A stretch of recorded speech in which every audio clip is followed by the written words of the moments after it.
Aleluia, vamos lá? Tem alguém com expectativa daquilo que Deus vai fazer? Amém?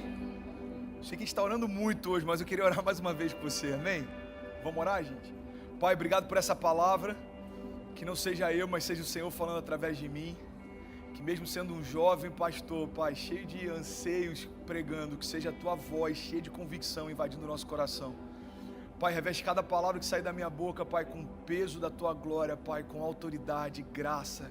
Que essa mensagem seja irresistível, Pai, para quem ouve. Que cada mensagem que eu liberar, cada palavra que for liberada nessa noite seja como música no coração de quem ouve, Pai. Nós declaramos esse lugar completamente tomado pela Tua glória. Toda distração já saiu daqui, todo cansaço já saiu daqui. Nós te agradecemos, Deus, porque essa mensagem vai mudar a nossa história, em nome de Jesus. Se você crê nisso, diga amém. Bom, gente, eu quero falar hoje sobre um tema que eu sou apaixonado. E essa mensagem é muito objetiva, por isso eu quero te pedir para você não perder nada dela, amém? O tema da mensagem de hoje é Making History. Você pode falar isso junto comigo? Diga Making History. Yes, Making History. Fazendo história, construindo história. E sabe o que eu acho interessante?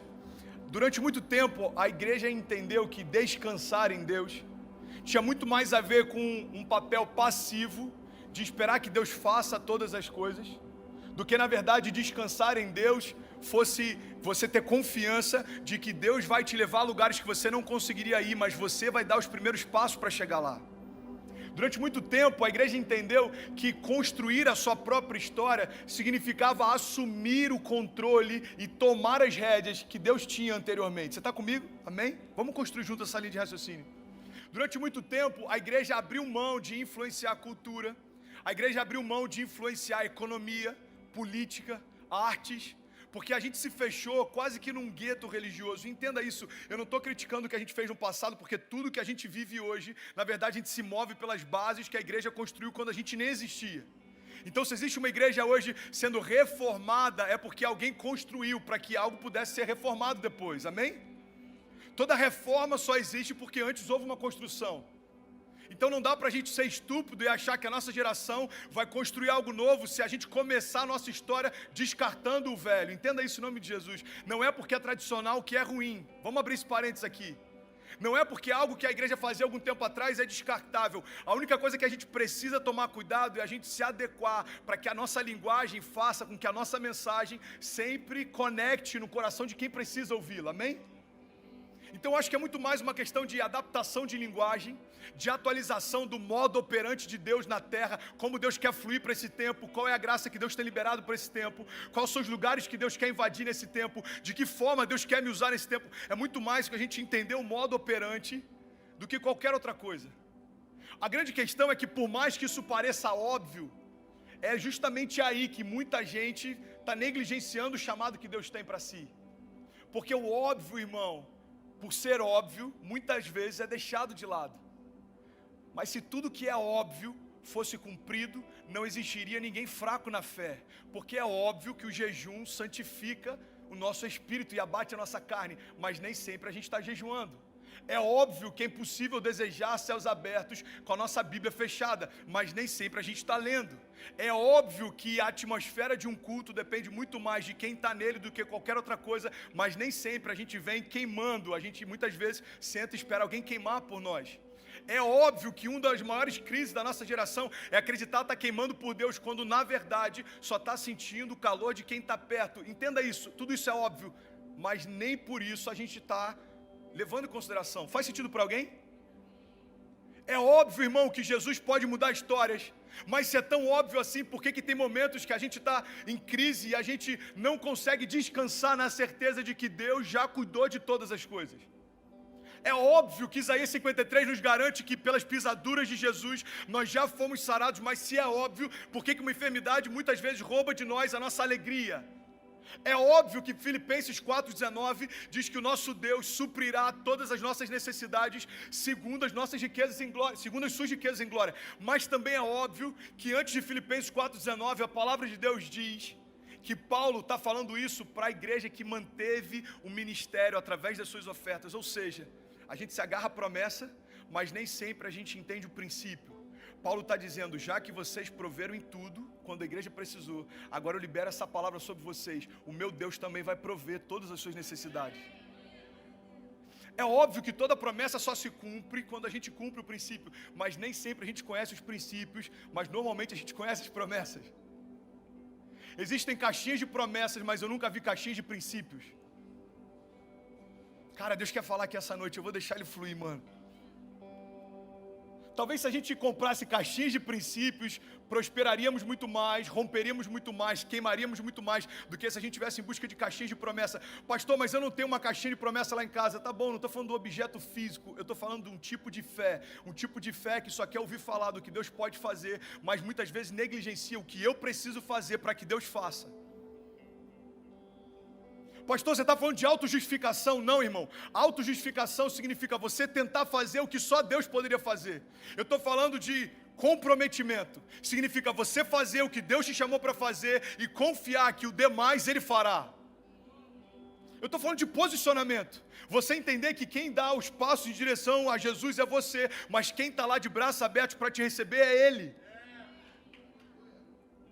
Eu estou falando, mano, de inteligência emocional, a ponto da gente entender que não significa que as nossas lutas sejam uma ausência de Deus na nossa história. Deixa eu te falar uma coisa.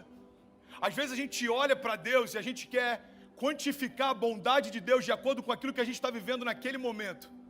Eu lembro que, eu acho que eu compartilhei isso aqui no ano passado, não lembro, quando eu estive aqui em novembro. Tem um pastor no Rio e ele estava indo fazer o enterro de uma criança. E ele falou que quando ele estava a caminho do enterro, ele estava se questionando, ele estava dizendo, Deus, o que eu vou dizer para a família? A gente orou por essa criança, a gente declarou a tua palavra, a gente acreditava que o Senhor ia fazer, e eu estou indo para lá e eu não sei o que dizer. Aí a caminho do enterro, ele recebe uma ligação, e nessa ligação, uma outra família está feliz demais, está celebrando e falando, pastor, eu quero te agradecer, porque a gravidez da nossa esposa era de risco, da minha esposa era de risco, e você orou junto com a gente, a igreja orou, e pastor, meu filho acabou de nascer perfeito, sem sequela nenhuma. Ele desliga o telefone, ele falou, Deus me perdoa, porque há minutos atrás, a perspectiva com que eu te via era quase como se o Senhor fosse mal, porque uma criança morreu. Mas agora que o Senhor livrou uma criança da sequela, os meus olhos veem um Deus bom. Entenda isso em nome de Jesus. Deus não é bom ou ruim de acordo com aquilo que você vive, porque as nossas circunstâncias não alteram o caráter de Deus. Se quiser dar força para o nosso irmão e aplaude junto.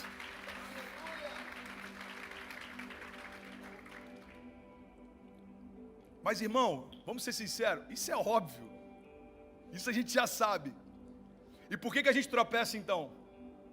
Como o pastor Márcio diz, porque ninguém tropeça em pedra grande.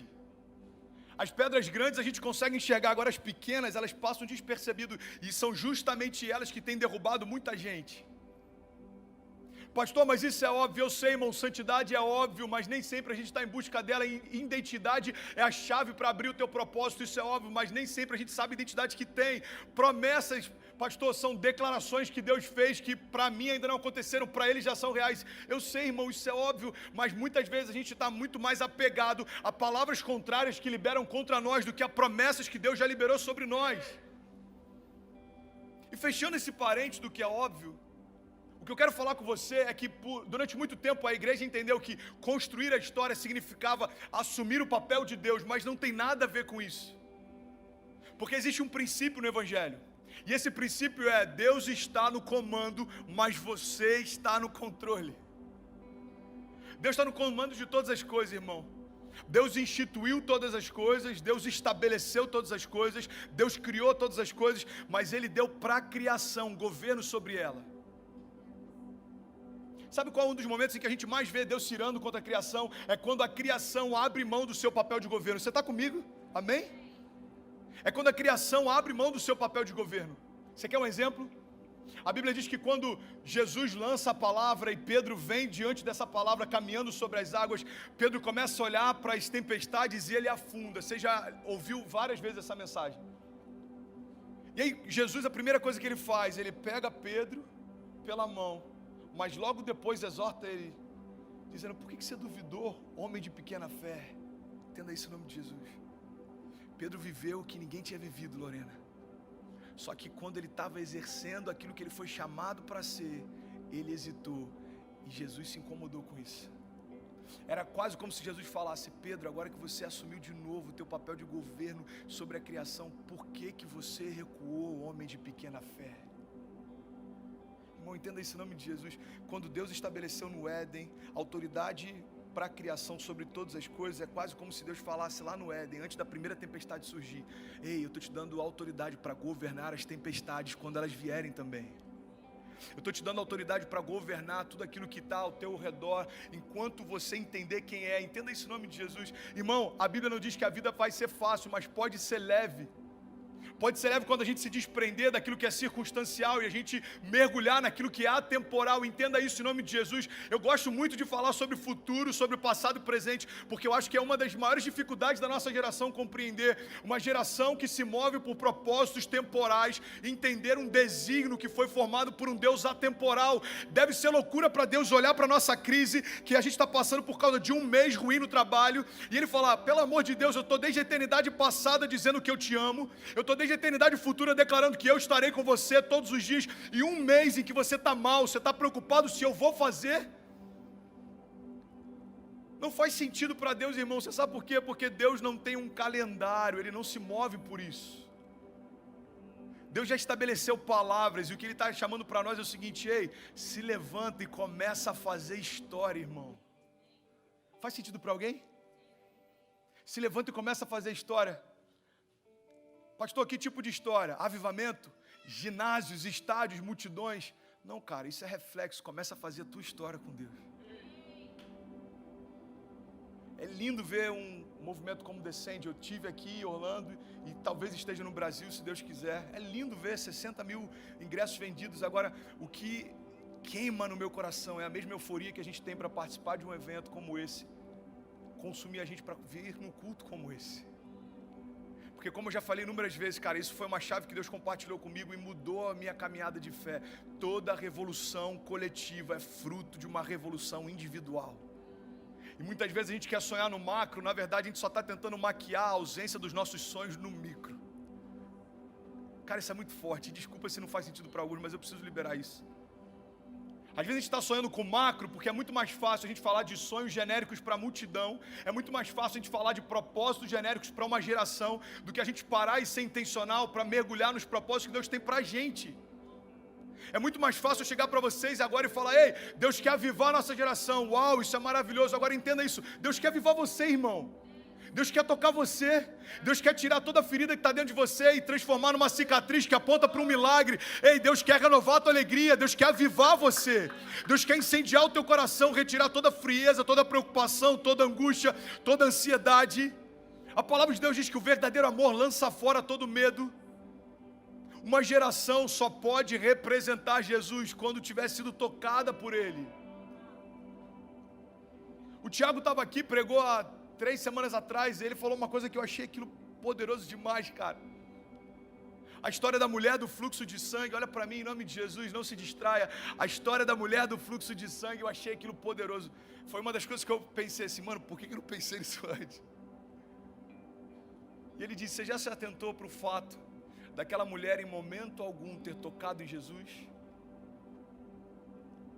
Mas ela tocou naquilo que tocava Jesus. Sabe o que vai mudar nossa geração? Quando a geração que vier correndo e para buscar na gente alguém que já tocou Jesus, sentir em nós o cheiro desse toque. Irmão, não tem nada mais frustrante que você chegar na padaria e não ter pão, fala a verdade. Aqui a gente sofre, né? Tem padaria, acho que faz pão francês, mas a gente eu, por exemplo, até desisti eu nem lembro mais. Mas às vezes quando a gente estava lá em Cabo Frio, eu morei lá 17 anos e chegava no verão, a cidade entupia de turista. Tem muito mineiro que é para lá. Você já foi para lá com certeza, né? Amém, Deus abençoe. E a gente já sabia, chegou o verão, acabou o pão na padaria. É sério isso. Olha lá, não é verdade? Porque você chegava lá e o pão, acabou, próxima fornada só daqui a pouco. Tinha fila de pessoas. Não tem nada mais frustrante do que você chegar numa padaria e não ter pão. Não tem nada mais frustrante do que você, sei lá, dá outro exemplo aí, mano. Chegar no SeaWorld e tipo, mano, as baleias hoje estão de férias, tá ligado? Você deu mole. Ontem começou, estão de vacation uns 10 dias. Não tem nada mais frustrante, mano. Chegar na Disney, tipo, o Mickey hoje não veio, mano. Agora, você já parou para pensar que tão absurdo quanto esses exemplos que eu dei, pode estar sendo a experiência de pessoas que vêm na igreja? Eu li um livro, eu não lembro se é do Tim Keller, do Philip Yancey, se eu não me engano. E ele falou de um estudo que fizeram um tempo atrás, e aquilo me assustou. Foram perguntar para pessoas na rua, foi feito na América esse estudo, em alguns países da Europa. Foram perguntar para pessoas na rua, ei, você acredita que Deus existe? Para aqueles que diziam que acreditavam, eles perguntavam, aonde você acha que pode encontrá-lo? Você sabia que a igreja ocupou um dos últimos lugares dentro daquela lista? E por que isso acontece? Porque nem sempre quem está tocando em quem supostamente tocou em Jesus tem o cheiro que Jesus tem. Pastor, onde é que você quer chegar? Porque você já falou de tanta coisa, eu vou te explicar. O que eu quero te convidar em nome de Jesus é entender, cara, que Jesus te chamou para fazer história, e tudo isso começa com a tua história, irmão. Eu estou aqui pregando, cara, e essa mensagem daqui a 10 minutos vai terminar.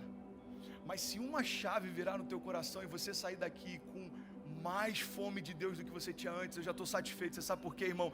Porque se você entender o propósito pelo qual você foi gerado, nada abaixo disso te satisfaz mais. Quando a gente sabe quem é, irmão, a gente não quer ser mais ninguém além de nós mesmos. Quando a gente entende o propósito que tem, a gente não quer viver o propósito de mais ninguém além do nosso propósito. Quando a gente entende o desígnio que tem, a gente não quer viver o desígnio de mais ninguém. Por quê? Porque Deus revelou para você o propósito pelo qual você foi formado. Tem uma frase que eu sou apaixonado, eu não lembro qual é o autor, que ele disse: os 2 dias mais importantes de todo homem é o dia em que ele nasce e o dia que ele descobre o porquê nasceu. E eu me sinto exatamente com essa expectativa de Deus, sabe, filho, vai lá e incendeia para que pelo menos alguém lembre o propósito pelo qual foi gerado. Você sabe por quê, irmão? Porque se um incendiário sair como legado desse tempo aqui no Hype, eu estou satisfeito. Irmão, presta atenção nisso em nome de Jesus. Ninguém lembra de quem evangelizou Billy Graham, mas Billy Graham alcançou multidões. Talvez tenha um novo Billy Graham sentado aqui. Eu estou falando para você, ei, irmão, entenda isso. Você foi chamado para fazer história. Começa pela tua. Você está comigo? Amém? Então aplauda e finge que está incendiário esse culto. Isso, me ajuda aí. Isso, vamos junto. E eu tinha tantas coisas para falar hoje, cara. Acabei indo para uma outra área, mas uma coisa que eu queria frisar para a gente já ir finalizando. Presta atenção nisso. Eu queria compartilhar sobre o filho pródigo. Quantos aqui já leram ou ouviram uma pregação sobre o filho pródigo? E sabe o que é interessante? Muitas vezes a gente olha para o filho pródigo, para a história do filho pródigo, na seguinte perspectiva: a história, a parábola do filho pródigo está falando especificamente de alguém que se desviou. Amém? Você já pensou assim? Só que eu estava estudando essa passagem e Deus falou algo comigo, sabe? A parábola do filho pródigo, ela pode ser vista por outras perspectivas também. Porque o vazio que o filho pródigo experimentou, muitas pessoas experimentam, e não só quando se desviam de Deus, não, irmão. Você sabe em que momentos a gente assume o mesmo papel que o filho pródigo assumiu? É quando a gente toma todo tipo de decisão que afasta a gente do lugar do propósito. O filho pródigo não é só quem se desvia da igreja, o filho pródigo não é só quem se afasta de Deus, mas é também quem decide se afastar do propósito. Por quê? Porque nada preenche o teu vazio, senão o propósito pelo qual você foi gerado. Uma das perguntas que eu mais recebo: pastor, fala mais sobre chamado. Pastor, eu queria entender o teu propósito. Vamos falar sobre isso de uma forma muito simples. O teu propósito e o teu chamado é você estar com Deus. Você foi gerado para isso, você foi chamado para isso. Esse é o princípio básico. Muitas vezes a gente está confundindo vocação com propósito. A tua vocação pode ser pregar, a tua vocação pode ser pastorear, a tua vocação pode ser ensinar, a tua vocação pode ser cantar, mas o teu chamado é meu irmão, você foi chamado para Deus. É por isso que muitas vezes a gente está inconstante na fé, porque a criação está sempre em busca de milagres. Deus está em busca de uma coisa só: relacionamento. Tudo que Deus quer é você, cara. Então, se alguém tinha dúvida até essa noite aqui nesse auditório: pastor, qual é o meu chamado? Eu vou te explicar hoje. Teu chamado é Jesus, irmão. Você foi chamado para Ele. Nada além dele te satisfaz, nada abaixo dele te satisfaz. Amém?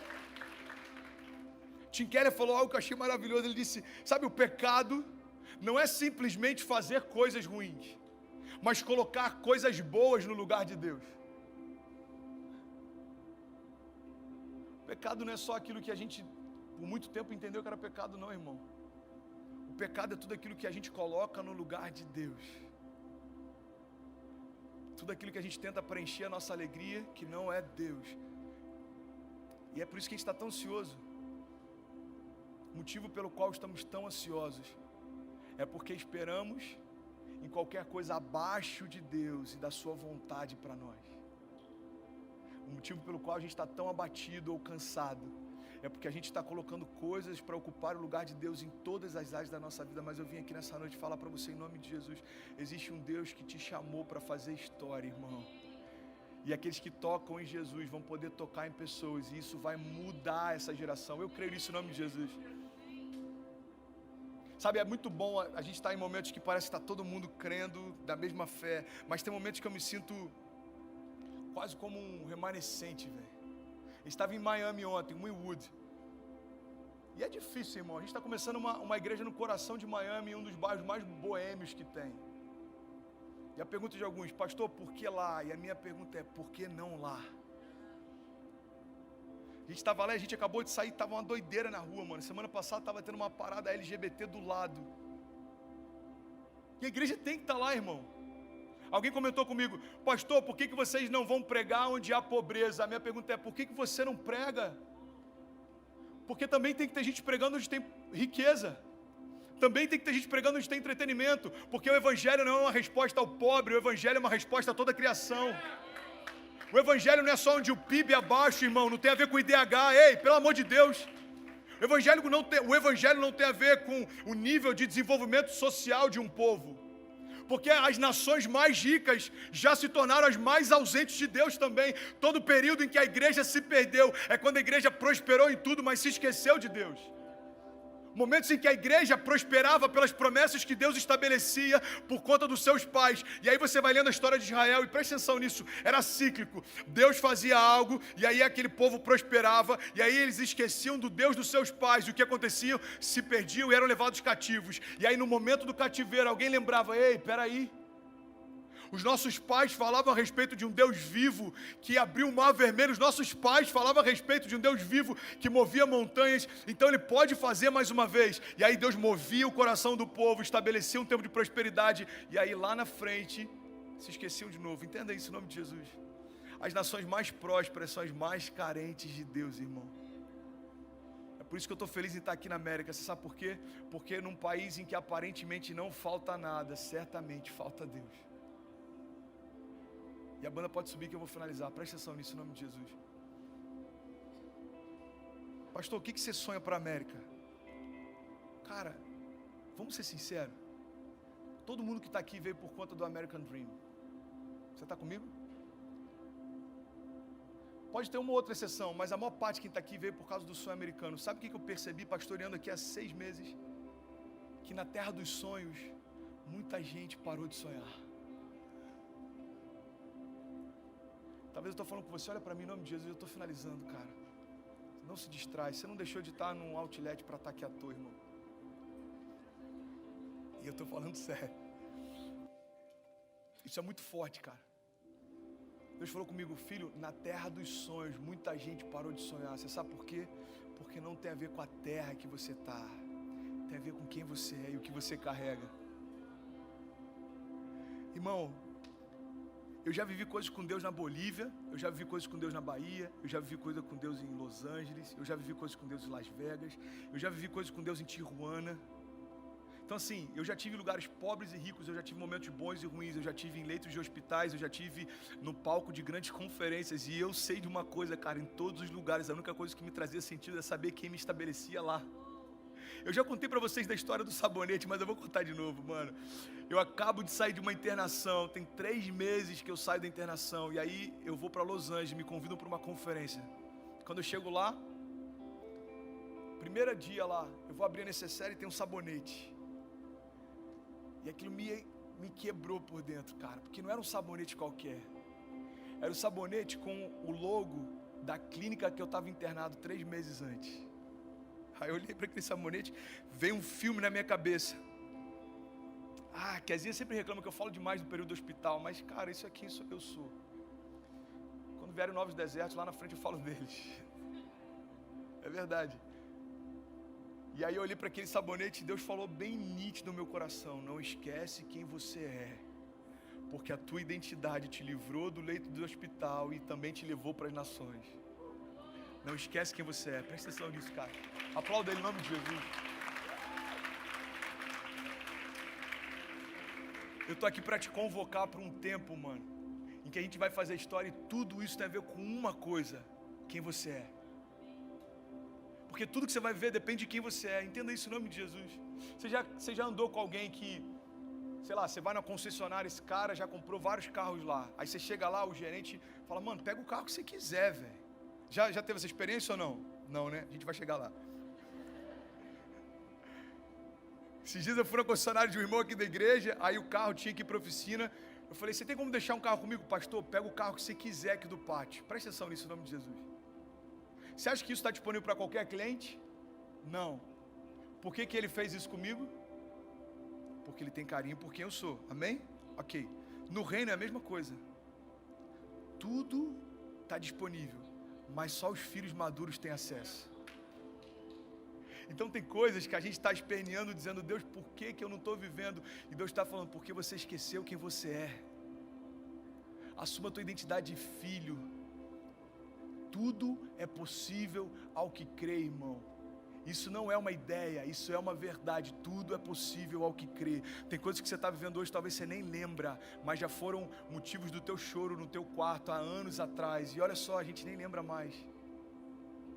Tem coisas que a gente está vivendo que há anos atrás pareciam impossibilidades, hoje se tornaram até banal. Sabe, é um exercício para mim não me acostumar com a bondade de Deus. A gente tem que entender que a gente vai viver debaixo dela a vida inteira, mas a gente não pode negligenciar que a gente não merecia. Irmão, a gente tem que trazer a nossa memória: Deus, eu não merecia viver o que eu estou vivendo, eu não merecia sonhar o que eu tenho sonhado, eu não merecia ir para os lugares que eu tenho ido, mas tudo isso é porque o Senhor é bom e a tua misericórdia dura para sempre. Então eu quero, em nome de Jesus, ministrar isso para a gente finalizar. Eu quero ministrar sobre identidade. A tua identidade libera o teu destino. A tua identidade libera o teu milagre. A tua identidade libera as tuas promessas. A tua identidade libera o teu futuro. Você sabe por quê? Porque Deus desejou você, irmão. E o inferno inteiro pode ficar revoltado com isso, mas nada vai mudar o fato de você ser filho. Você sabe por que o inferno tem tanta raiva da gente? Você sabe por que o inferno vem com tanta fúria? Porque nenhum anjo, seja estabelecido no céu ou caído, pôde se tornar para Deus o que nós nos tornamos. Irmão, você sabe por que Deus desenhou você? Porque Ele olhou para tudo que Ele tinha criado, Ele sentiu que ainda faltava alguma coisa, cara. A gente tem que entender isso. Deus olhou para tudo que Ele tinha criado, Ele falou: ainda falta algo. Sabe quem que faltava? Você. E aí vai ter algum teólogo chato que vai falar: pastor, que heresia é essa, irmão? Você está falando que em Deus faltava alguma coisa? Irmão, se não faltava você, me explique então por que Ele abriu mão de tudo, invadiu o inferno para ter você de volta. E tem gente que fala: cara, sabe por que Deus não se incomoda com o teu pecado quando Ele vai te abraçar? Porque Ele olha para você e vê Jesus. Não, irmão, Ele olha para você e vê Jesus também, mas Ele vê você. Porque Jesus Ele já tinha, mas abriu mão dele por um tempo para ter você de volta para sempre. Ei, Ele desejou também você. Ele desenhou você. E a convicção disso tem que ter a nossa base de segurança, que tudo pode acontecer, mas entenda isso em nome de Jesus, cara. Eu finalizo aqui. Quando as crises vierem, quando as incertezas vierem, quando os problemas vierem, quando as indecisões vierem, você precisa se lembrar: o mesmo Deus que desenhou toda a criação, desejou me desenhar também. Entenda isso. Se Deus me estabeleceu lá no princípio, Ele não vai me deixar sozinho no meio do caminho. Amém? Faz sentido para alguém? Se Deus me desenhou lá no princípio, se Deus me desejou lá no princípio, Ele não me abandonou. Irmão, Deus não é como um cara que depois que consegue ter o sexo com a menina, abandona ela. Não, Ele não é esse tipo de homem. Deus não é como um homem, Ele não mente nem se arrepende, Ele não promete algo e deixa de cumprir. Não, mano. O mesmo Deus que te fez lá no início continua te sustentando hoje. É como eu quando tentei ensinar Cecília a andar de bicicleta. Não fui muito feliz ainda não, vou melhorar nisso, mas vamos lá. É como eu quando tentei fazer Cecília aprender a andar. Ela tropeçava e eu falava: vamos filha, eu estou com você. Vamos filha. Você sabe por quê? Porque o mesmo pai que estava na sala de parto não vai falar: agora é contigo. eu já paguei o parto, agora você se vira. Não, vamos, filho, eu tô com você. Aí ela caía, chorava. Não, filho, levanta, vamos, eu tô com você. Mano, Deus está exatamente assim com pessoas assim, aqui nessa noite. Aí você tropeçou, aí você está falando, cara, eu vou fugir de Deus. Deus está falando, não corre de mim, corre para mim, eu tô com você. Deus, mas eu me sujei. Tá bom, filho, deixa eu trocar suas vestes. Pai, mas eu estou sujo, tá bom. Deixa eu então trazer o meu sangue sobre você, a redenção, a justificação. Em mim você é salvo, justificado, lavado. A gente continua caminhando, a gente começa a crescer. E aí tem um momento em que a gente esquece que é Deus quem faz todas as coisas. E a gente tropeça porque é autossuficiência. Aí Deus fala, filho, não tem problema. Você não me decepcionou, eu sabia que você ia cair nisso. Mas levanta de novo, vamos filho, eu estou com você. A única coisa capaz de mudar a nossa história é a gente entender quem a gente é e quem Deus é. Eu quero te convidar a ficar de pé em nome de Jesus. Eu quero orar com você. Fique de pé, não se distraia.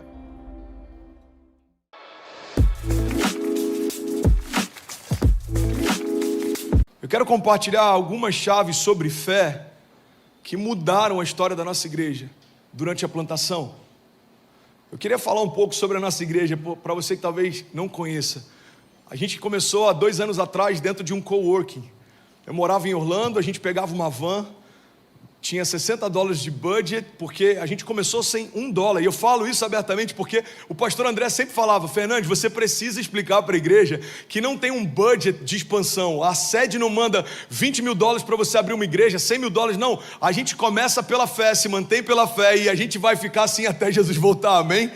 Então a gente começou sem budget, com uma van emprestada, lotava de voluntários e saía de Orlando. Eu saía da aula, porque até então com visto de estudante eu saía da aula, pegava os voluntários numa van, a gente vinha para Miami, dirigia 4 horas, montava tudo dentro de um coworking fedendo a maconha, fazia o culto, desmontava tudo e voltava para Orlando porque tinha culto no dia seguinte. Depois do coworking a gente foi para um teatro, depois de um teatro a gente foi para o nosso prédio, aí a gente falou, uau, agora vai dar para receber famílias, vai dar para a gente expandir o Kids, e aí... 3 meses depois, Covid-19, lockdown, igreja fechada, portas fechadas, e aí começou um romper sobrenatural. Uma igreja recente, pequena, sem orçamento, com portas fechadas e auditório para 300 pessoas. Agora começa a tocar, irmão, 10 mil, 11 mil famílias simultaneamente. No domingo, tocamos mais de 500 mil de famílias, só nos primeiros 3 meses do Covid. Alguém pode dizer glória a Deus por isso? E é isso que a gente acredita, irmão. Que não existe igreja pequena. Existe uma visão pequena de igreja. Não existe igreja pequena.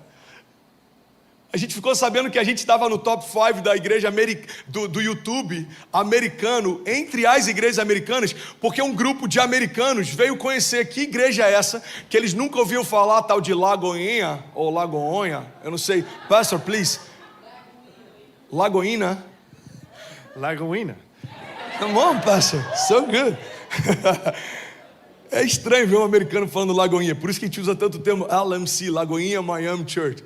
É estranho, mas um grupo chegou e queria falar comigo no final de um culto. E para resumir muito esse encontro, eles falaram, cara, a gente todo domingo coloca church no YouTube e vocês estão entre o top 5, top 3, top 3 no caso, né? E a gente falou, que igreja é essa? Lago alguma coisa? Que a gente nunca ouviu falar. E a gente veio para cá só para entender o que Deus está fazendo. Uma igreja com 8 voluntários durante os primeiros 2 meses do Covid. 8 voluntários que seguraram a igreja para que as portas não fechassem. E a gente agora está vivendo esse milagre de expansão. E a tua família agora está vendo o que Deus está fazendo. E é sobre esses princípios que eu quero pregar nessa noite. Você está comigo? Diga amém. Primeira chave que eu quero compartilhar com você, irmão, que a gente aprendeu na plantação da nossa igreja, é que você precisa caminhar pelos milagres. Declara isso comigo, diga, eu preciso passear pelos milagres. Pastor, eu não entendi, me explica, eu vou te explicar. Você precisa passear pelos seus milagres. Você precisa começar a se relacionar com eles antes deles serem reais. Porque quando uma palavra é liberada, por mais que naturalmente ainda não seja substancial, pela fé já é real. Olha que louco, irmão. A fé é tratar coisas que não são como se já fossem. A fé é você ter uma firme convicção a respeito daquilo que não se pode ver e não se pode provar. Tem como provar que existe um campus em Fort Lauderdale que vai tocar pessoas de outras nações, que milhares de famílias vão estar sendo ativadas aqui? Não dá para provar, mas pela fé nós cremos que já aconteceu. Sabemos qual é o endereço que a gente vai ter fixo daqui a algum tempo? Não, não sabemos, mas pela fé, Deus já sabe. E aos poucos, essa visão vai sendo descortinada para a gente. Você está comigo? Pega essa chave, irmão. Só que enquanto isso não acontece, eu preciso começar a me portar. Cara, isso é muito forte. Eu preciso começar a me portar como se isso já tivesse acontecido. O problema é que tem muita gente que tem chamado para governar, mas só quer se portar como um governante depois que o chamado acontece. Irmão, Davi já tinha um coração de rei antes de assumir o trono. Davi era um homem segundo o coração de Deus. Ele era um menino no campo, mas Deus olhava para ele e já via um coração de rei. Então entenda isso, a gente não pode esperar Deus cumprir o que falou para se mover como se ele já tivesse cumprido. Eu vou trazer um pouco mais de clareza. Alguém não pegou isso? Pega essa chave, irmão. Se Deus te chamou para tocar uma geração, eu recebi essa palavra 15 anos atrás. Eu vou usar você para tocar a sua geração. Eu não posso esperar que Deus me dê um púlpito se eu ainda não tenho uma mensagem. Eu não posso esperar que Deus me dê uma igreja se eu não me movo por uma verdade. Eu não posso esperar que Deus me coloque num ginásio com 15 mil pessoas se eu não tenho paixão para pregar para 15 dentro de uma garagem. Então o que eu tenho que entender é que quando Deus faz a promessa, eu já tenho que me portar como se ela já tivesse acontecido. Pega essa chave, irmão. Porque eu creio sem ver, então os meus olhos verão. A chave da fé é crer sem ver. A chave da fé é tratar as coisas que não são como se já fossem. Quando a gente alugou a nossa igreja em Miami, eu lembro como se fosse hoje. Eu estava em Nova York no sábado, teve uma nevasca, fecharam os aeroportos, eu não consegui chegar para o culto de domingo, o último culto no teatro. Deus sabe o quanto eu fiquei angustiado, porque para mim era muito simbólico, era o último culto antes da gente ir para casa nova. Então na segunda-feira eu peguei a chave, 3 da tarde, e quando a gente entra no galpão, era uma warehouse de 10,000 square feet. Come on, bro. Tá melhorando meu inglês, hein? Tô fazendo o English School da LMC. Era um galpão branco, sem parede, com 10 mil square feet, irmão. E aí a gente começou a sonhar o que seria em cada um daqueles espaços. E aí eu quero liberar uma chave com você. Você está comigo ainda, amém? Amém? Você está recebendo algo de Deus? Amém. Eu peguei uma fita azul. Sabe essa fita azul que a gente faz o acabamento? Quando você vai fazer uma pintura, aquela fita que ela destaca fácil. Alguém sabe qual é?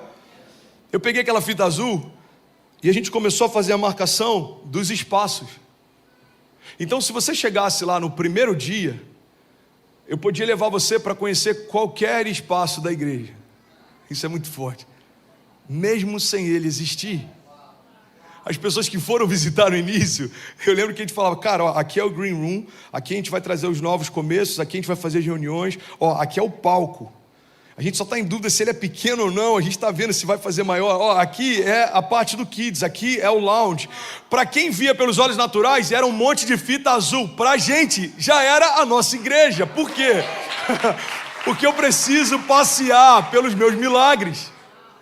Eu preciso passear pelos meus milagres. Talvez algumas pessoas aqui compraram a casa do sonho alguns anos atrás e você sabe que algum dia era só um sonho, improvável, mas você passou naquele lugar, você sentiu no teu espírito que Deus te daria aquilo e você falou, essa casa é minha pela fé. Alguém já viveu algo parecido em alguma área da sua vida? Existem alguns homens não muito bonitos nesse auditório que em algum momento viram uma menina linda e falaram, essa mulher vai ser minha esposa. Ele teve mais fé que você. É a brincadeira que a gente faz quando vê um casal que a mulher é linda e o cara não tão bonito. Ela orou pouco, ele orou bastante. Você consegue ver quem tem mais fé na relação, é fácil. Mas brincadeiras à parte, você precisa passear pelos seus milagres. Onde é que você está? Eu estou em Fort Lauderdale. Eu lembro que desde a primeira vez que a gente veio aqui, cara, essa cidade vai ser invadida pela glória de Deus. A gente não vai ter espaço suficiente para receber as famílias que Deus vai dar. Irmão, quantas famílias tinham? Nenhuma. Tinha auditório alugado? Não, a gente começou a anunciar aqui que viria para cá antes de ter o auditório alugado. Por quê? Porque a fé é tratar as coisas que não são como se já fossem.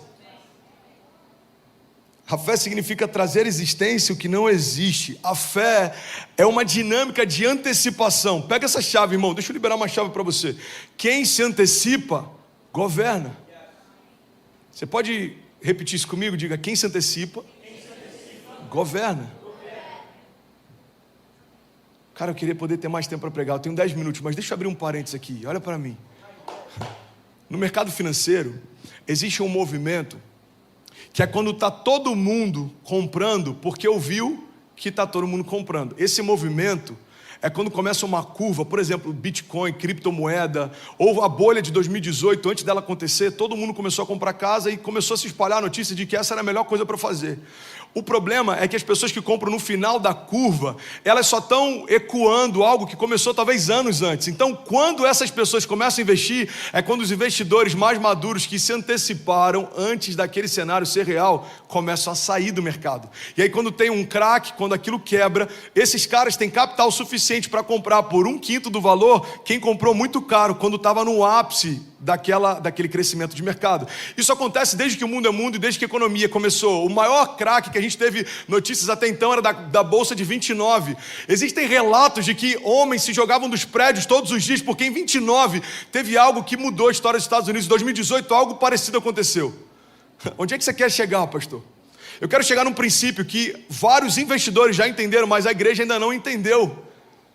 Que você precisa se antecipar e não reagir.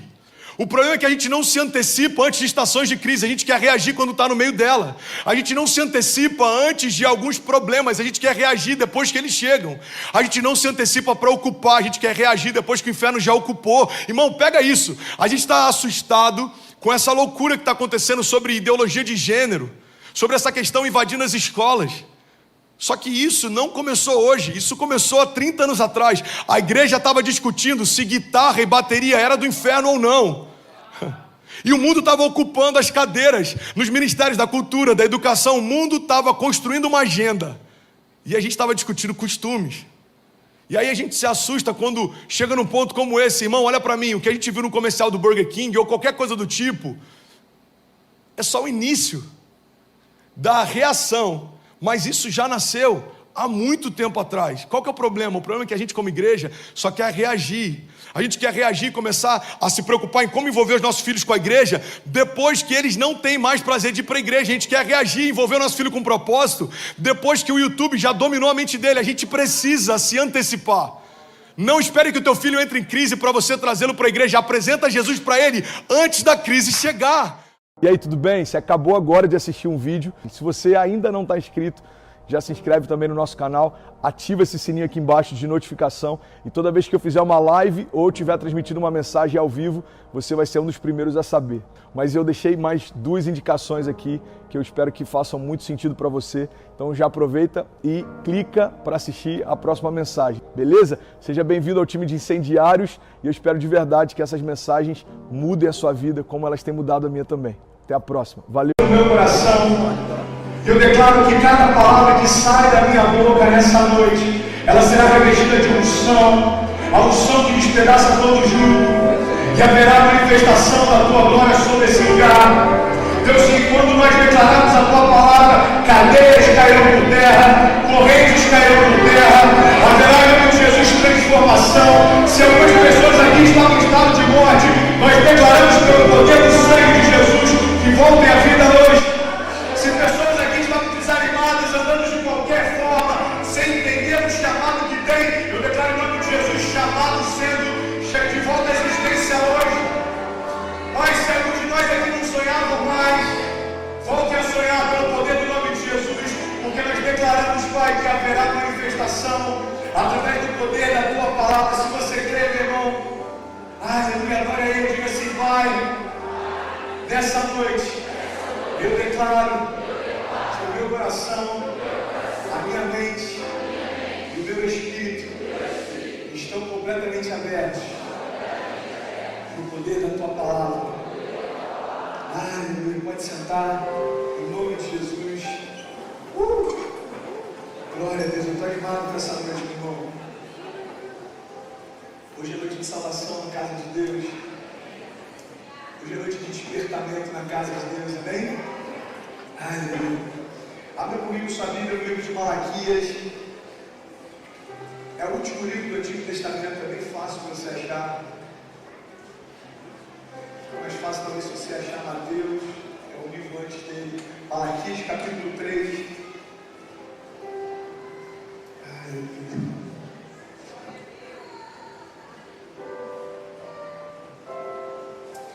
manhã de segunda-feira. Para muitos de nós, talvez hoje sejam as últimas horas que a gente tem de descanso. Mas eu quero declarar em nome de Jesus que, por mais que você possa estar cansado, ou por mais que você possa estar, preocupado com as coisas que você precisa resolver amanhã, eu quero te convidar a ter alguns minutos em que nada além da palavra de Deus esteja no teu coração. Nada. É poderosa. Malaquias 3:1 diz: vejam, eu enviarei o meu mensageiro que preparará o caminho diante de mim. E então, de repente, o Senhor que vocês buscam virá para o seu tempo. Aquele que vocês desejam virá, diz o Senhor dos Exércitos. Eu quero falar hoje um pouco sobre o povo que foi liberto do cativeiro no Egito. Diminui só um pouquinho o retorno aqui para mim, por favor. Eu quero falar rapidinho com vocês sobre o tabernáculo de Moisés. Sabe, o povo ele foi liberto do cativeiro. E aí Deus ele dá uma direção clara para Moisés. Ele diz o seguinte: Moisés, eu quero que você estabeleça um tabernáculo no meio do meu povo. E aí Deus começa a dar uma direção clara para Moisés sobre como seria o tabernáculo, quais seriam os ambientes do tabernáculo, como seria cada elemento dentro do tabernáculo, quais seriam as funções, como os sacerdotes poderiam participar daquilo que Deus faria no tabernáculo. E ele vai dando cada uma das instruções a Moisés. E existe algo interessante, porque quando Deus faz um pedido a Moisés que ele estabeleça um tabernáculo, o desejo de Deus é que no meio do povo dele houvesse a presença manifesta da sua glória. Se você analisar todas as vezes em que Deus trabalha, todas as vezes em que Deus agiu de alguma forma, em todas elas, o objetivo de Deus era manifestar a sua glória no meio do povo. Foi sempre assim.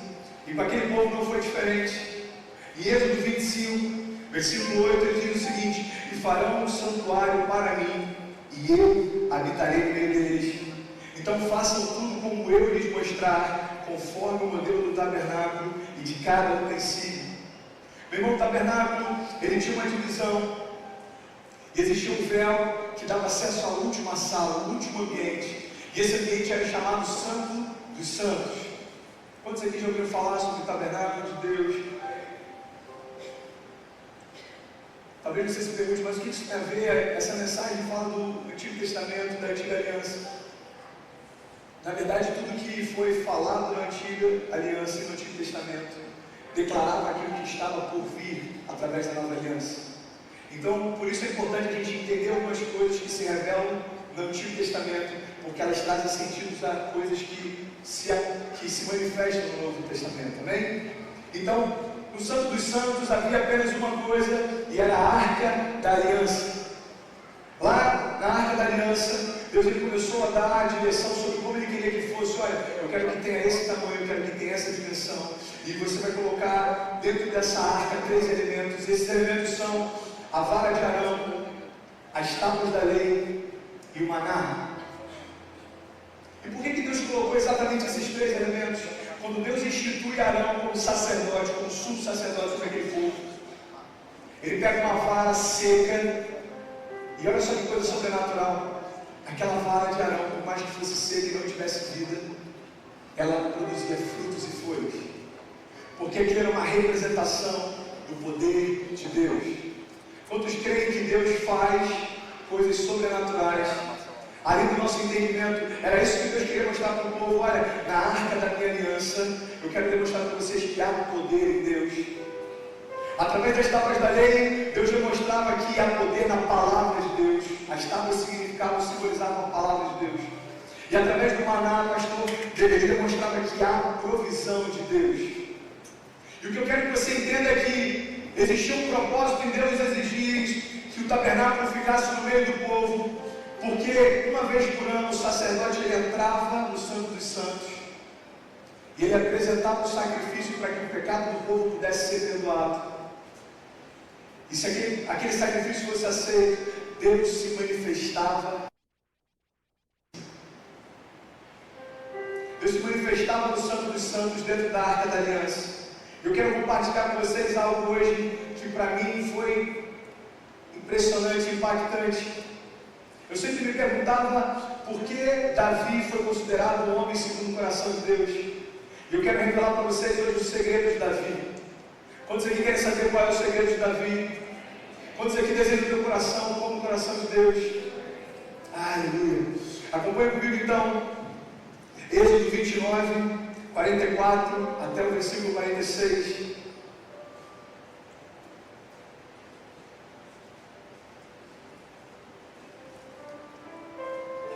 Êxodo 29 diz assim: assim consagrarei a tenda do encontro e o altar, e o consagrarei também a Arão e os seus filhos para me servirem como sacerdotes, e habitarei no meio dos israelitas, e eu serei o seu Deus, e saberão que eu sou o Senhor, o seu Deus, que os tirou do Egito para habitar no meio deles. Eu sou o Senhor, o seu Deus. Sabe o que é interessante? A gente começa a ver o propósito de Deus para estabelecer o tabernáculo, e você percebe que Deus libertou o povo do Egito porque Deus queria ter relacionamento com ele.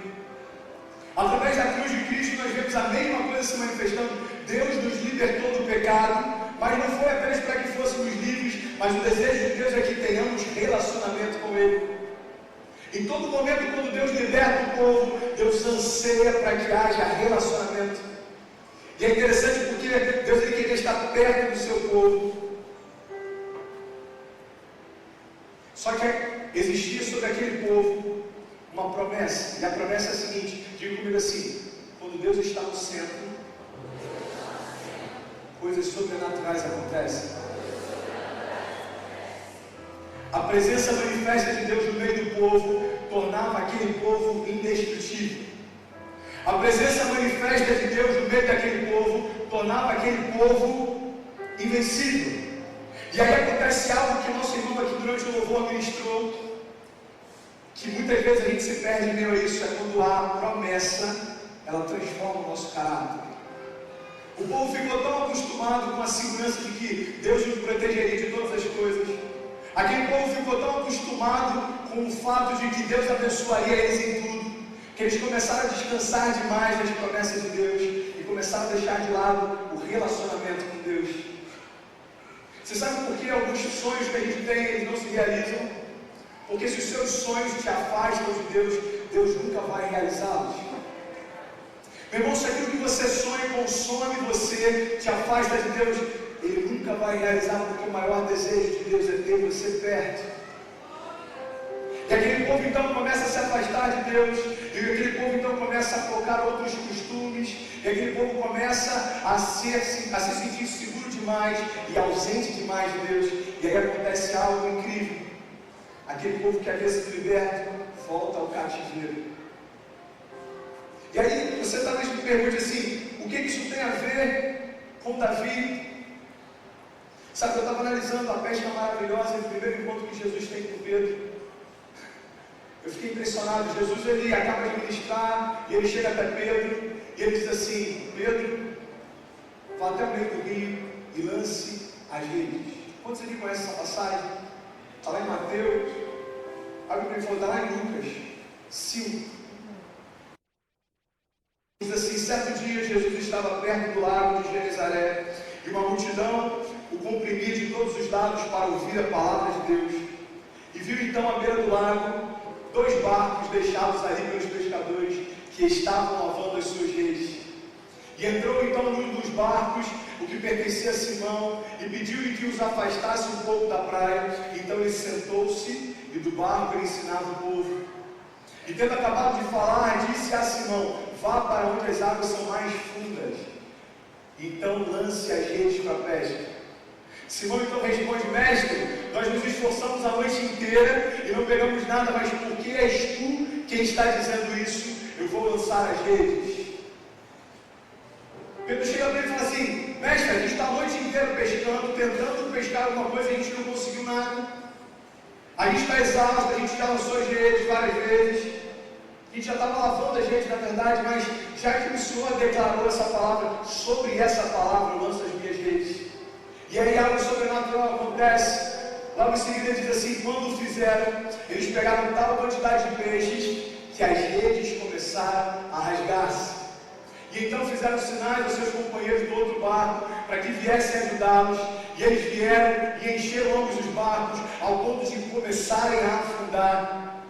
E quando Simão Pedro viu isso, ele prostrou-se aos pés de Jesus e disse: afasta-te de mim, Senhor, porque eu sou um homem pecador.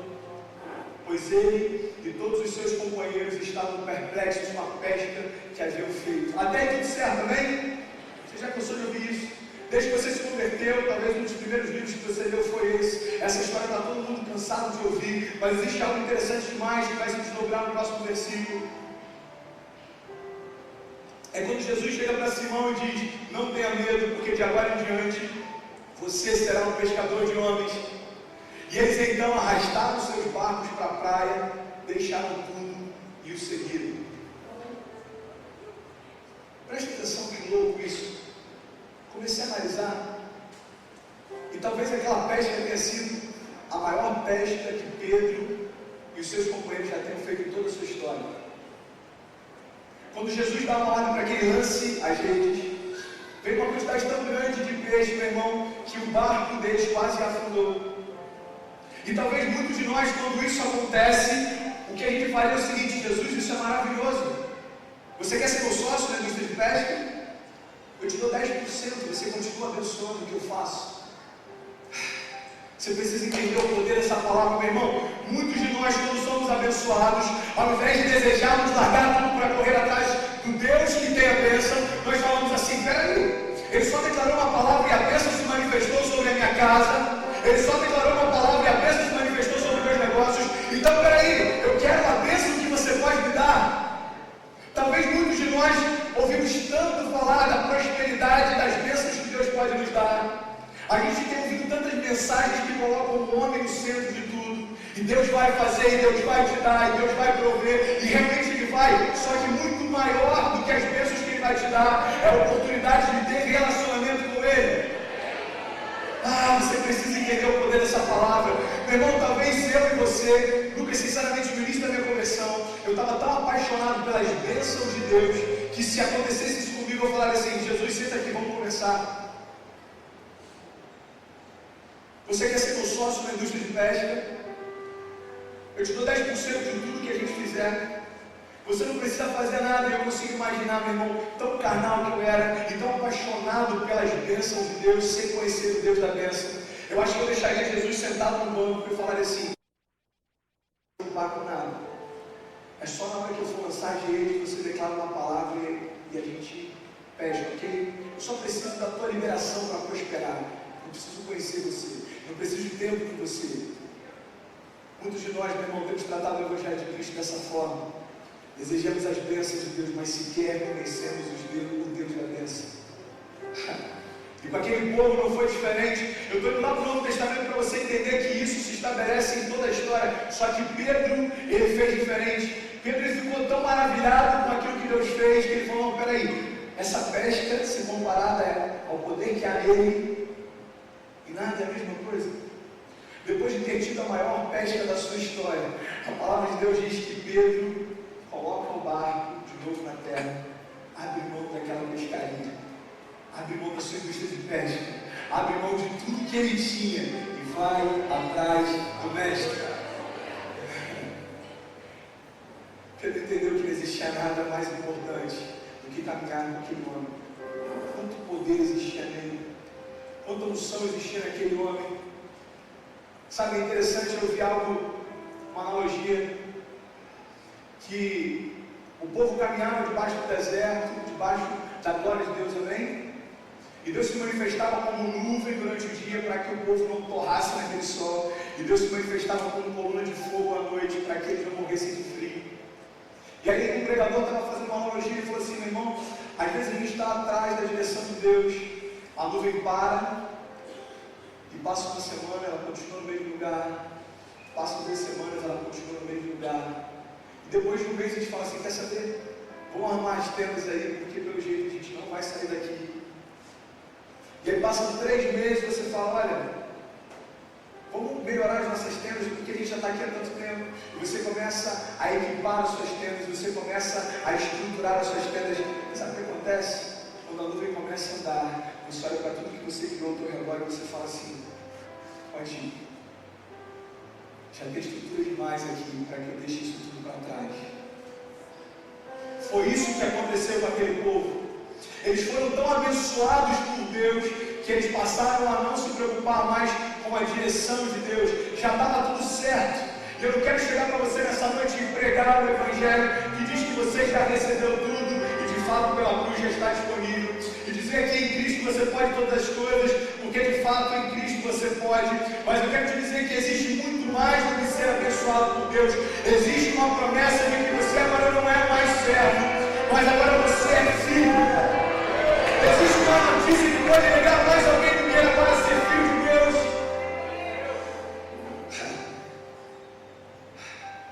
Quando eu recebi essa notícia, eu entendi que muito mais do que ser abençoado, eu poderia agora ser chamado de filho. Para mim tudo mudou. Os livros que eu lia não faziam mais sentido. As pregações que eu ouvia não faziam mais sentido. Porque me apaixonei por aquele que me libertou. Todo filho que conhece de fato o seu pai é apaixonado por ele. Não existe nada melhor do que estar perto do pai. Sabe o que é engraçado? Toda vez que eu chego em casa, mas todas as vezes sem exceção, Cecília vem correndo e fala: papai, o que você trouxe? Todas as vezes. Eu que a gente chegou a conversar em off e falou: amor, o que a gente vai fazer? Eu estou com medo de ir, daqui a pouco ela só se alegrar quando a gente chegar com o presente. E agora a gente chega e fala: filha, hoje papai não trouxe nada. E para ela está tudo certo, porque eu cheguei em casa.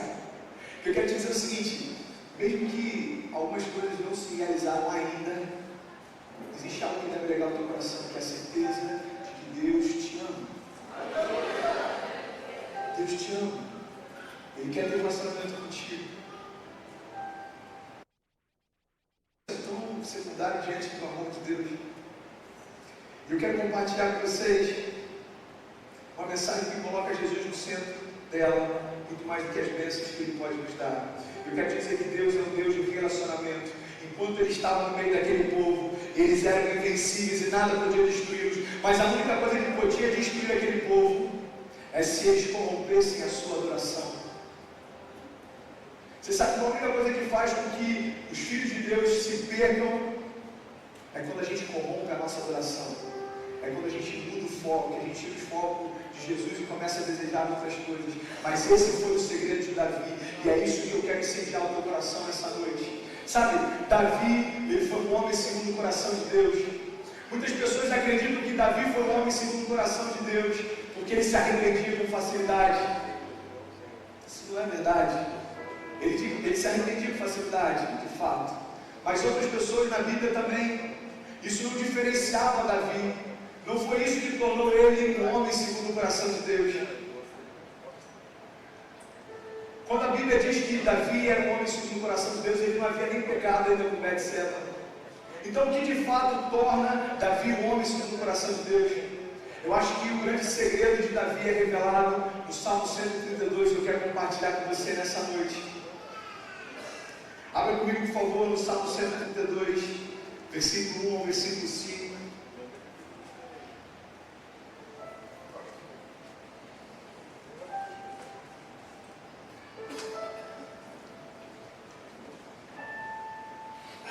Todos acharam? Presta atenção. Davi, quando esse salmo fala a respeito de Davi, eu quero que você entenda o contexto em que ele estava vivendo. Saul era rei, e Saul tinha ciúme de Davi, porque havia no coração de Saul uma preocupação de que Davi pudesse assumir o trono dele. Então, só para você entender, nesse momento Saul está correndo atrás de Davi no deserto. Nesse momento, Davi está sendo perseguido por Saul e pelo exército no meio do deserto. Você sabe qual é a preocupação de Saul? O trono. Saul só estava preocupado em não perder o trono. Mas aqui a gente consegue entender por que Davi era um homem segundo o coração de Deus. Porque enquanto Saul estava preocupado em perder o trono, a única preocupação de Davi era trazer de volta a presença manifesta de Deus no meio do povo. A arca havia se perdido e a presença manifesta de Deus já não estava mais no meio do povo. E aí olha só o que diz no Salmo 132: Senhor, lembra-te de Davi e das dificuldades que ele enfrentou. Ele jurou ao Senhor e fez um voto ao poderoso de Jacó. Olha só o que Davi fez. Davi declarou assim: Senhor, eu não entrarei mais na minha tenda e eu não me deitarei no meu leito. E eu não permitirei que os meus olhos peguem no sono, e nem que as minhas pálpebras descansem, enquanto não encontrar um lugar seguro para o Senhor e uma habitação para o poderoso de Jacó. Imagina Deus olhando isso do alto, e ele olha para o coração de Saul, e a única preocupação do rei é de não perder o trono. E aí ele olha em seguida para o coração de Davi sendo perseguido, e a única preocupação de Davi e Samuca é de que a presença manifesta de Deus retorne para o centro do povo. Davi disse assim: Senhor, eu te faço uma promessa, eu não entro mais na minha tenda, eu não durmo mais, os meus olhos não se fecharão, eu não fecharei minhas pálpebras até que a sua arca retornar até o centro do povo, porque eu desejo a manifestação real da sua glória no meio do povo.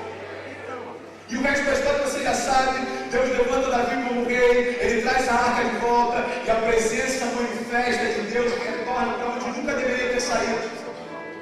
E talvez você pergunte assim: André, essa pregação está muito legal, mas o que isso tem a ver com... Irmão, a partir da nova aliança, o tabernáculo agora é você, o Santo dos Santos é o teu coração. E muito mais preocupado você tem que estar, não com o trono ou com as coisas que te cercam, mas que haja sempre a presença manifesta do Deus vivo dentro da tua arca. De que adianta, meu irmão, ser considerado tabernáculo, mas se você está vazio? Sabe, o tabernáculo ele era uma grande tenda. Tenta imaginar comigo, você olhando de longe, era uma tenda enorme. Deixa eu te falar uma coisa. Uma tenda, um tabernáculo, sem uma arca, facilmente pode ser confundida com um consigo. Deus espera muito mais de nós do que uma tenda vazia, mas Deus espera olhar para o nosso coração e que haja sempre a presença manifesta da glória dele. Eu sou o tabernáculo e desejo sempre a presença manifesta da glória de Deus, porque eu entendo que nada faz sentido se não for por isso. Aleluia! Davi foi um homem segundo o coração de Deus, porque enquanto Saul estava preocupado com o trono, Davi estava preocupado em restaurar a presença de Deus. E aí eu quero te dizer uma coisa, meu irmão. 1 Coríntios 3,16, Paulo diz assim: vocês não sabem que são santuários de Deus e que o Espírito de Deus habita em vocês? Vocês são santuários de Deus e o Espírito de Deus habita em vocês. Olha que interessante, eu estava meditando sobre a onipresença de Deus. Quantos aqui creem que Deus é onipresente? E o que significa a onipresença? Nós cremos que Deus está em todos os lugares ao mesmo tempo, amém? Mas o fato de Deus estar em todos os lugares ao mesmo tempo não significa que Ele se manifeste em todos os lugares. Deus está sobre a tua casa, Deus está no teu negócio, Deus está na tua família, mas não significa que Ele se manifeste lá. Porque tem que haver um altar de adoração para que Ele se revele. Sabe, eu tenho algo com Deus muito sensível, muito especial. Eu fiz uma declaração e eu falei o seguinte: Pai, eu jamais quero usar a Tua palavra para iludir pessoas com promessas que elas não vão viver. Então eu quero declarar em nome de Jesus que cada promessa que Deus fez através da Sua palavra, ela é real e vai se manifestar, desde que haja a presença manifesta da glória dele sobre a tua vida. Você deseja transformação na tua família? Meu irmão, comece então a altar de adoração e clame para que a presença real dele se manifeste. Você quer ser cheio do Espírito Santo de Deus? Já está disponível, então clama: Senhor, enche esse coração, enche, Senhor, o meu santuário com a tua presença, porque não me importa o trono, não me importa as coisas que me cercam, mas eu não vou dormir enquanto o Senhor não se revelar a mim. Eu não vou descansar enquanto a sua presença não for real na minha casa. E é por isso que Deus nos chama como sacerdócio santo. Nós somos um povo escolhido por Ele, separado. Você é diferente porque dentro de você habita o Espírito Santo de Deus e Ele quer se manifestar. O Espírito Santo de Deus, Ele quer fluir através de você. Aleluia. Eu quero finalizar essa mensagem falando sobre como tudo isso foi possível. Como a gente de pecador e servo do pecado passou agora a ser filho e morada de Deus. Foi por causa da morte de um homem, todas as coisas foram transformadas. Por causa do sacrifício de Jesus na cruz, eu quero dizer que hoje a manifestação do poder dele está disponível para você. Meu irmão, aquele povo, para pensar, na profundidade do acesso que você tem hoje à glória de Deus. Aquele povo aguardava para que um único homem entrasse no Santo dos Santos e tivesse contato com a glória de Deus. A gente está tão cercado de bênçãos de Deus e de frutos da nova aliança que a gente esquece da onde a gente veio. Presta atenção, 1 ano aguardando para que um homem entrasse diante da glória de Deus. E aí, através da nova aliança, Deus rasga o véu do templo e diz o seguinte: filho, a glória que antes só podia se manifestar para um homem durante um dia do ano, eu quero manifestar sobre a tua vida durante todo o tempo. Aquilo que antes era apenas disponível para os sacerdotes, meu irmão, agora é disponível para mim e para você, quando você quiser. Quantos aqui querem manifestar a glória de Deus? Quantos aqui querem ser não só uma casa, mas uma casa onde Deus habita, se move, flui, se manifesta? Aleluia! Então acompanhe comigo Mateus 27, versículo 27.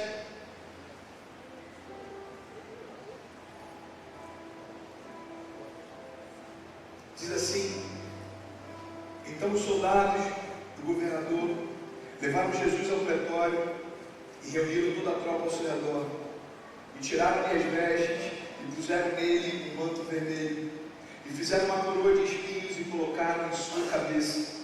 Puseram uma vara em sua mão direita e, ajoelhando-se diante dele, zombavam, dizendo: salve, rei dos judeus. Eles cuspiram nele, tiraram-lhe a vara e batiam nele na sua cabeça. Depois de terem zombado dele, tiraram o manto e vestiram-no com as suas próprias roupas. Então o levaram para crucificá-lo. E ao sair, encontraram um homem de Cirene chamado Simão e o forçaram a carregar a cruz. E chegaram então a um lugar chamado Gólgota, que quer dizer lugar da caveira. E lhe deram para beber vinho misturado com fel. Mas depois de prová-lo, recusou-se a beber. E depois de crucificarem, dividiram as roupas dele, tirando sortes, e sentando-se, vigiavam ali. E por cima da sua cabeça, colocaram por escrito a acusação feita contra ele, que dizia: este é Jesus, o rei dos judeus. E então 2 ladrões foram crucificados com ele, um à sua direita e outro à sua esquerda. E os que passavam lançavam-lhe insultos, balançando a cabeça e dizendo: você que destrói o templo e o reedifica em 3 dias, salve-se, desça da cruz, filho de Deus. O povo dizia: Jesus, você não declarou que você destrói o templo e o reconstrói em 3 dias, por que você então não sai dessa cruz? Meu irmão, o homem natural não consegue discernir as coisas espirituais.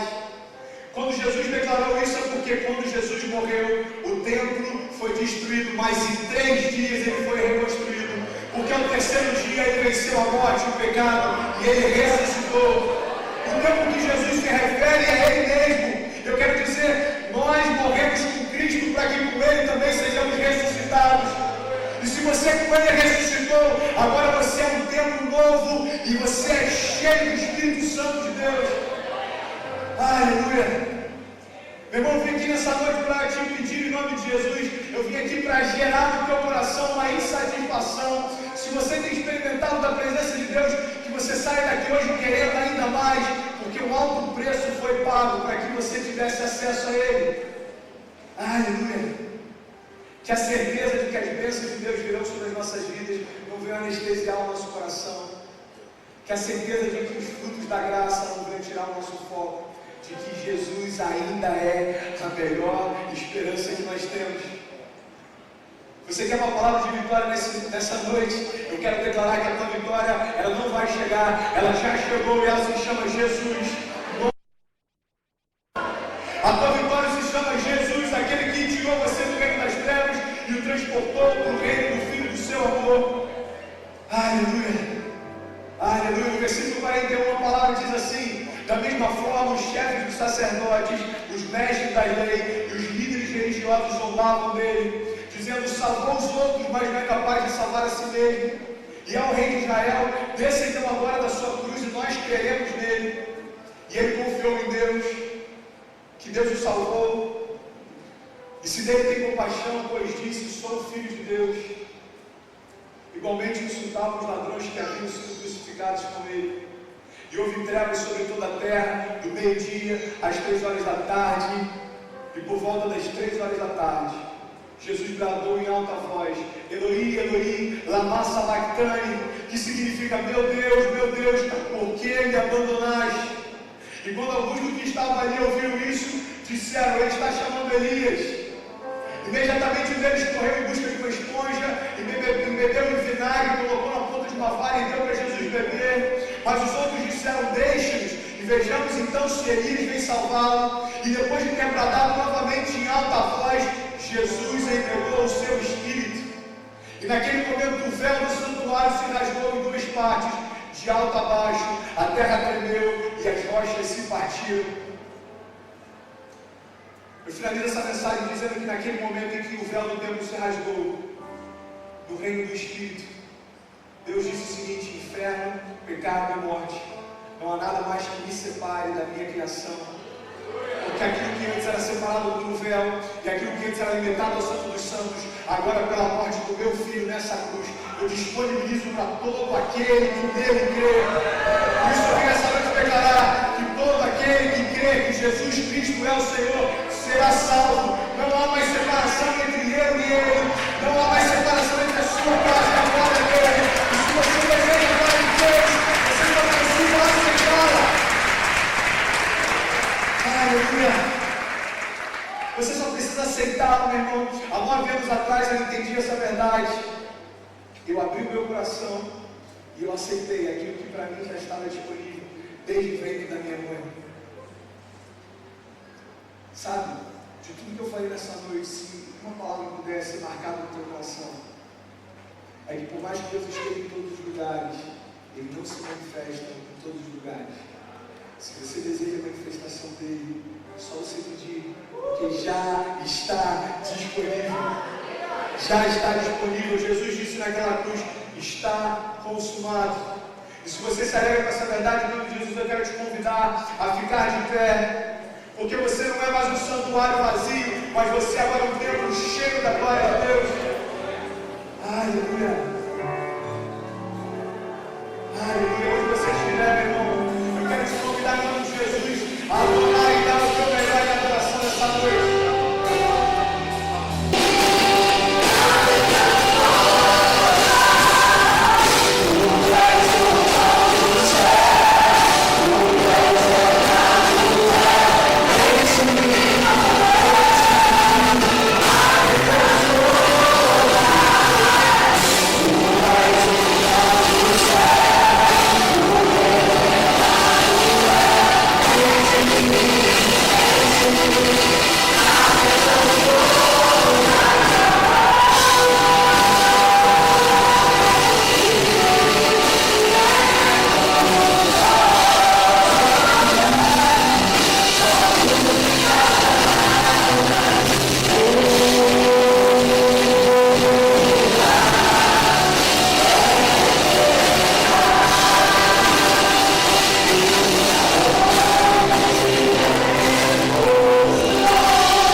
E aí, existe um momento em que Jesus é crucificado, e nós lemos um pouco sobre isso.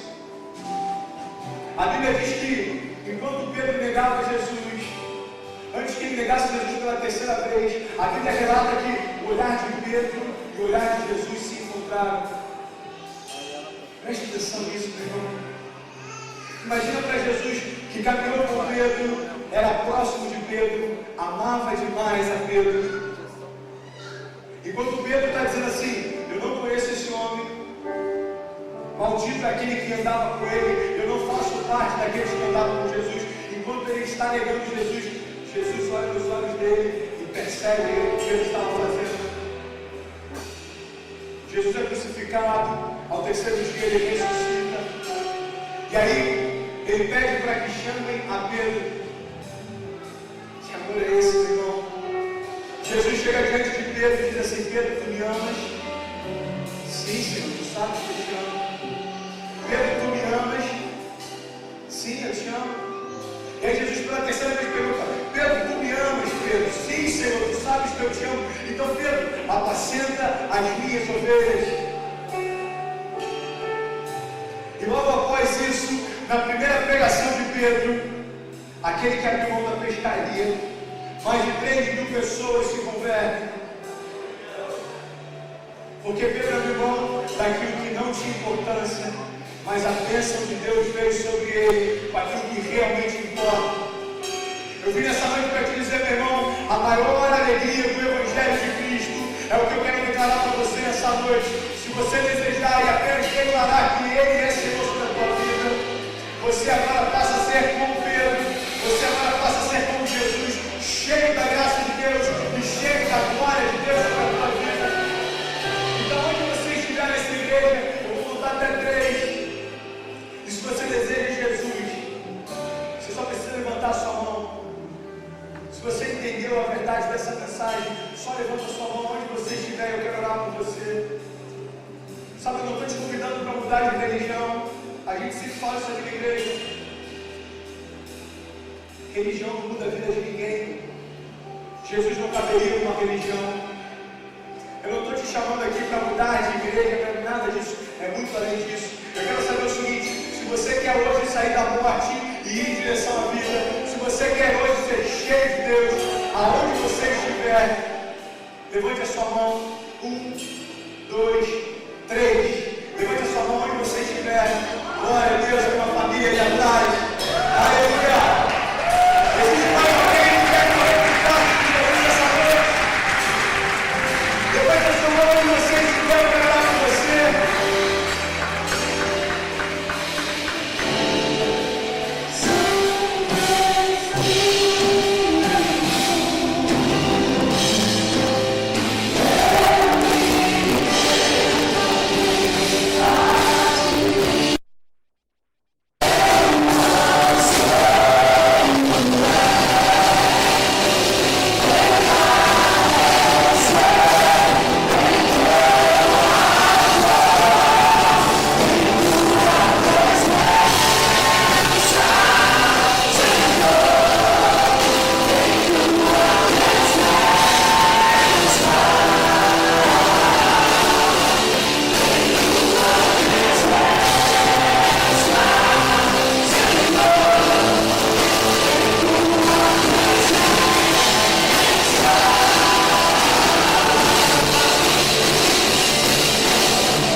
E aonde Jesus entra, meu irmão, a morte tem que sair, a tristeza tem que sair, o pecado tem que sair. Onde Jesus chega, há transformação, mudança de vida, todas as coisas velhas passaram e eis que tudo se fez novo. Amém?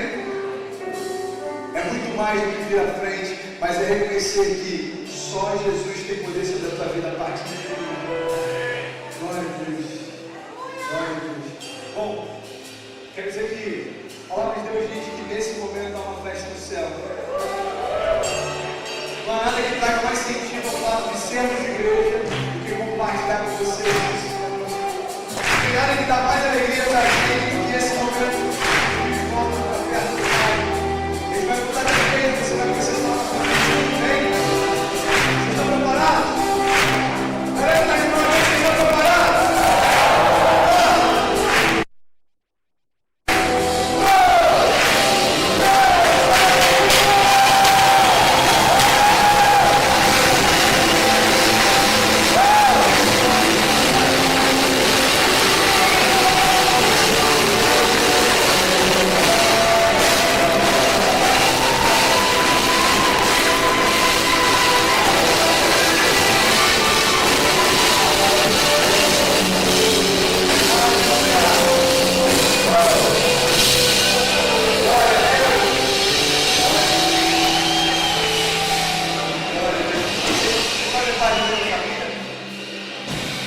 Vocês são irmãos? Primos? Ah, legal. Eu vi que estava todo mundo sentado junto lá, né? Agora vocês já é uma família maior, né? Agora vocês fazem parte. São família também? São casados? Namorados? Ah, glória a Deus. Sejam bem-vindos. Olha, a gente está muito feliz em receber vocês. A gente quer só pegar o seu nome, te dar um presente, ok? Então essa galera linda que está com o colete vermelho aqui vai acompanhar vocês até a consultação. É rapidinho.